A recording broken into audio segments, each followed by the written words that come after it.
Hey everybody and welcome back to Semi Stories. Today we got a crazy cringe-worthy story from r/EntitledParents where OP has to deal with an entitled mother-in-law who ruins his engagement plans. Oh my gosh, I'm so glad I found this sub.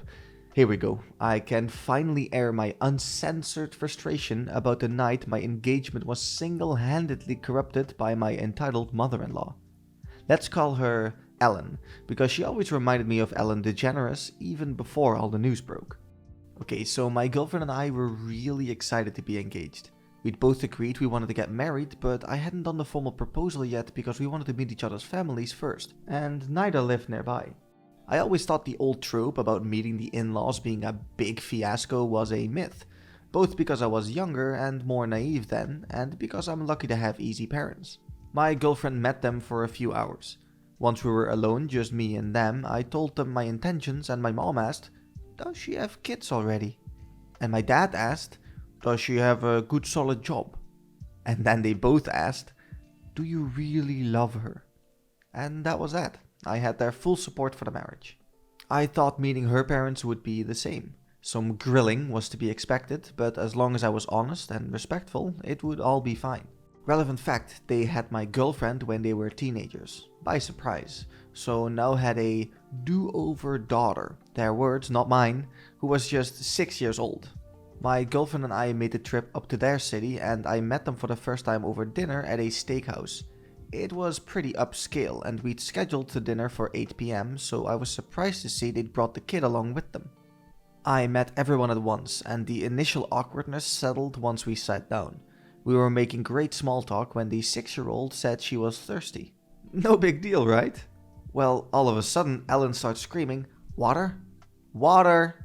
Water!" A waiter came rushing over to see what the commotion was, and without even making eye contact with the poor guy, Ellen went, "We've been here forever, and no one's even got us any water. My daughter's been asking." We had been sitting for about 15 or 20 minutes without service, but they were visibly behind, and there were no circumstances that would have warranted that shouting. I should have realized from how unfazed everyone else at the table was that I should be bracing myself for a long night, but I couldn't imagine what was to come at that point. The waiter rushed over with water and apologized for the delay, explaining a few very large parties had arrived all at once. The guy was seeming sincere and quite affable, so I thought the water would be just an anomaly in an otherwise pleasant night. Then Ellen kicked into full gear. "We'll need a kids menu," she informed the waiter. He said that they didn't have a kids menu, but that the chef could simplify most dishes. "What do you mean you don't have a kids menu?" Ellen replied in total disbelief, as though he'd said that they didn't have a fire exit. He explained that they didn't actually get that many child visitors and that there were enough plain foods on the menu that no separate menu had ever been necessary. Ellen sighed dramatically and waved him away, literally without saying a word, just waved him off from the table. I tried to give him an apologetic glance, but understandably he didn't look back our way. I was so glad the poor guy left and didn't have to be subjected to her anymore. Meanwhile, she turned her attention on me. And I almost wished that he'd come back. At least he was being paid to be here. She was like, "So you're a screenwriter?" I explained, "Well, yes and no. I want to be, but it's hard to get a job in the field that you can support yourself on. So I'm working at a non-profit right now, and there's a screenwriting component to the job though. So I'm really happy there." Ellen turned to her 6-year-old and went, "Hear that, hun? You want to be sure to snag a man who works for profit. Learn from this. It's not too late for you." I couldn't tell if she was trying to be funny or not, so I just let it pass, looking over to my girlfriend to see if she was even considering speaking up on my behalf. Nope. The waiter came back, visibly nervous. That hurt, because he was so relaxed and personable at the start of the meal. He asked if we'd like to hear the specials before we ordered, and Ellen said sure. Here's how that went. First we have a lightly seared strip steak. Next. Oh, okay. Then we have a broiled leg of grass-fed. Next. We have a pasta primavera mixed with. Next. and on until he'd gone through all 7 or 10 specials, even though she ultimately ordered off the menu, a plain ribeye well done. She tried to order her daughter the same, but the kid said she just wanted plain mashed potatoes, so Ellen let her get mashed potatoes alone for dinner. Then, she sent the waiter away. The rest of us hadn't even ordered yet. And everyone just sat there like it was entirely normal. I waited for someone to say something, thinking it was more her older daughter's place or her husband's. But when no one did, I couldn't help myself. Was the one steak and potatoes going to be for all of us? Or... My girlfriend explained, in the tone you'd use for a tourist violating a sacred local taboo. My mom always has the waiter put the kids' food in first, so it can get started right away. We'll order once the kitchen has hers. I thought she was joking, since Ellen didn't just order her kids' food, she also ordered her own dinner too. So I laughed. "Something funny?" Ellen asked. Then I realized she was serious, and I shut up. Thankfully, her dad at least recognized that what was normal for them might not be as regular to me and tried to lighten the mood with a change of topic. But not even 10 minutes after we'd ordered, I guess technically 5 minutes after we'd ordered, and 10 minutes after she and her daughter had ordered, Ellen started again. Another table that had been there long before we were got a side order of mashed potatoes with their meal. Ellen threw a total conniption. She was sputtering so inaudibly that none of us could figure out what was wrong at first. Finally, she managed to flag down some poor busboy who barely spoke English and began laying into him like he'd just sideswiped her on the freeway. He kept trying to explain that he wasn't a server and he could go get one, but she wouldn't stop to breathe long enough for him to find someone who could actually help. All the while, I kept looking at my girlfriend for signs of embarrassment, or at the very least, irritation. But you wouldn't have known if she was even hearing any of this. Our waiter comes over, and somehow still feigning a smile despite knowing what he was walking into, and Ellen actually goes, "Why did that table get mashed potatoes and ours haven't come yet?" The waiter kindly but concisely explained, "Well, ma'am, those people ordered potatoes before your party had even placed their order." Ellen looks this man dead in the eye, finally, and says, "Well, it doesn't matter when they ordered it. My daughter is the youngest one here. Her food should come out first." You could tell the waiter was working hard to restrain himself at this point. He explained it was a first come, first served policy, and age didn't help one way or the other. He offered to go check on the potatoes, and Ellen agreed, or more specifically, she said, "Yeah, you better." But I was clocking him, and he went right back to his server station, because we had only ordered a few minutes ago.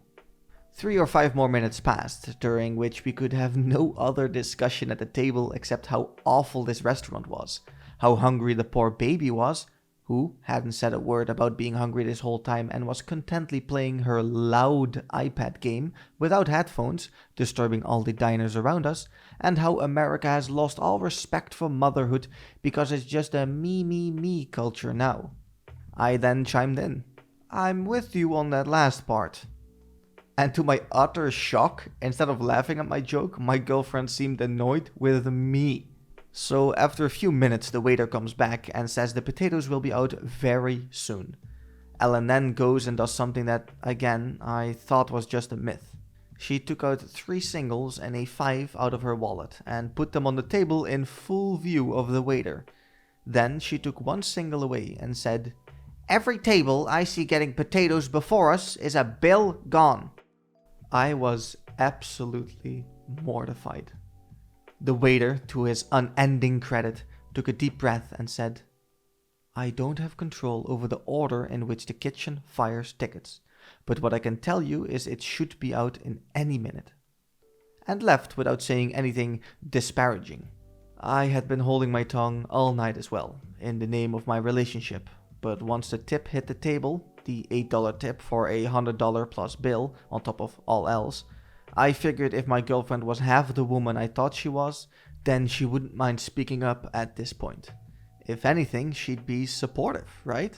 So I scooted my chair back a bit and said, "Listen, I know what you're doing with the cash on the table, but that kind of thing makes me really uncomfortable, and it's just not called for. Please put the money away, or we can just continue this some other time.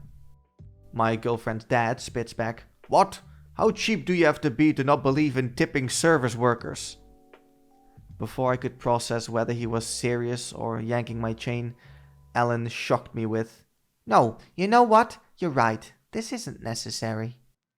I should have known better than to be relieved. She folded the bills back into her wallet, patiently waited for the next plate of mashed potatoes to be carried out, and when it wasn't delivered to us, it was a very common side dish at this place, a steakhouse, she went right up to the stranger's table and picked it up off that table. She half explained something about her daughter starving to death as she was walking away with the stranger's food, but unsurprisingly, that wasn't convincing enough for them. The old lady she took it from followed her right over to our table and tried to take it back. I was already searching for my coat tag in preparation to go, but a shoving match was beginning to unfold between Ellen and an elderly woman with a tennis ball walker.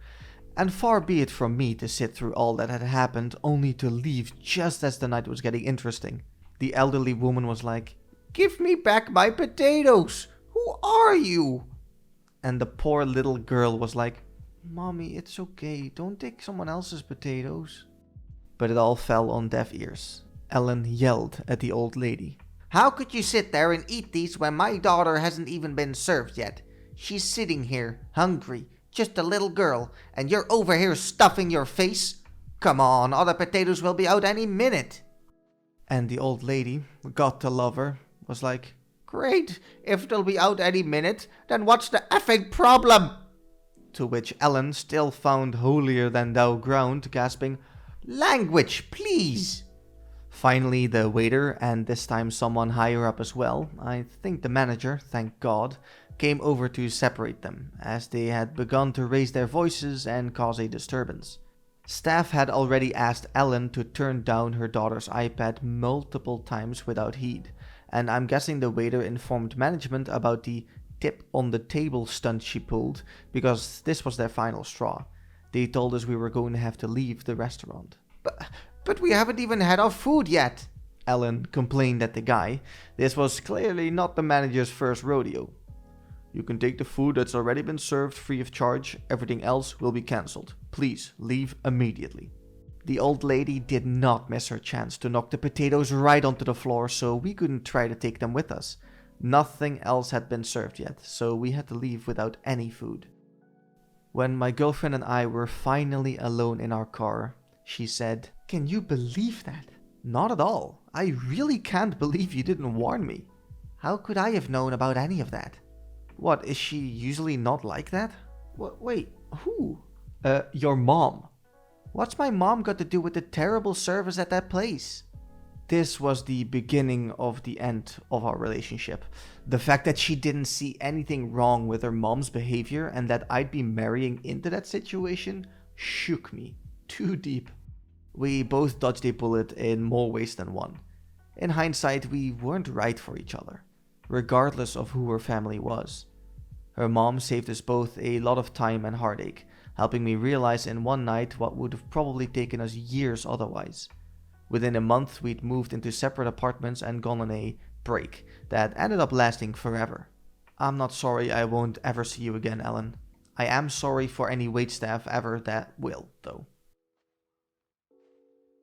Yikes! At certain points I was just cringing so hard I thought I might turn into an actual fossil. OP didn't just dodge a bullet, that was a full-on torpedo that would have ruined his entire marriage. Imagine having kids or even to deal with a divorce with a mother-in-law like that. OP explained in the following comment a bit more about his relationship and the sudden realization why they didn't fit together. We dated just over a year, but we'd been great friends for around 3-ish years before that. Anyone saying that's not enough to decide to get married? Yeah, lesson learned. The incompatibilities were pretty benign and mostly arose from our naively thinking that a lot of things that in reality are strictly premarital topics were just things we'd figure out along the way, like what religion we'd practice or where we'd live or how we'd divide up decision-making powers in the relationship. She assumed we'd leave the city for a suburb once we had a family, but I had no plans to ever leave my current city. She wanted to cook every meal every night. I like to cook sometimes. I need to have a say in what I eat. Another big, huge difference that had been brewing since we'd moved in, but hadn't really bubbled to the surface yet because we are still separate entities of one another, is that we lived profoundly different financial philosophies. I'm much more of a I'd rather spend $500 on something that'll last a long time kind of guy. She was more of a I'd rather spend $100 on the cheaper version so I can save the remaining $400 or put it towards other expenses kind of girl. So there's no right or wrongs in the incompatibilities, just a lot of differences. Neither of us were mature enough to sit down and hammer out compromises at that time. Our philosophy was, this person makes me happy and we have great sex. Everything else will work itself out. Neither of us really had any business making lifelong decisions in that stage of our development. Personally, I would not be able to deal with a situation like this in a public place. The amount of embarrassment I would feel would force me to sneak to the bathroom and climb out a window. Imagine going through life thinking behavior like that is okay. It boggles my mind that the husband and the daughter even puts up with that stuff. Clearly a person who has never been told no. Now I'm wondering, if you're in a situation like this, what would you do? Please let me know by leaving a comment, like and subscribe to the channel to help me keep doing what I love, and I will see you all in the next one. See ya!